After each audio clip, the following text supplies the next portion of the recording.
To both Thomas Jefferson and Andrew Jackson, seeing to it that each new generation of Americans could own land of their own was the key to creating an egalitarian, self-reliant American people.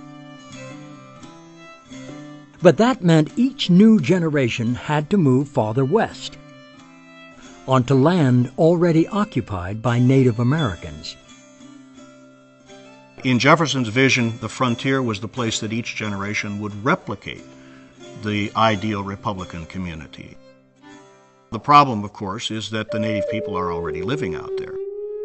And with one eye, Americans managed to not notice them. But with the other eye, they couldn't fail to notice them, because as soon as you got there, you were in conflict with them.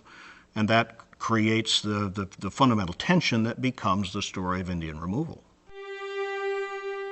In Jackson's eyes, there was no doubt about who, Native Americans or white men, would make the best use of the land.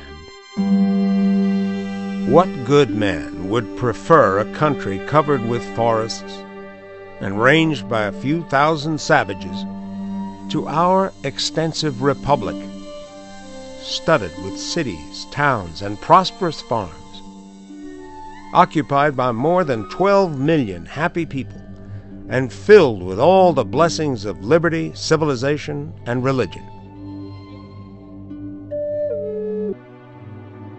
Soon after the creation of the United States, many in the Cherokee tribe decided that their one hope of saving their land was to take Thomas Jefferson's advice and embrace the white man's way of life. The Cherokees, in fact, took exactly the advice that Jefferson offered. They settled down, they put on European clothing, they developed an alphabet, they learned to read and write, they set up town meetings and a mayor and city council and all those things. And they still had to go, because the problem was they were sitting in Georgia. And Georgia was to be ours, not theirs. They could not coexist.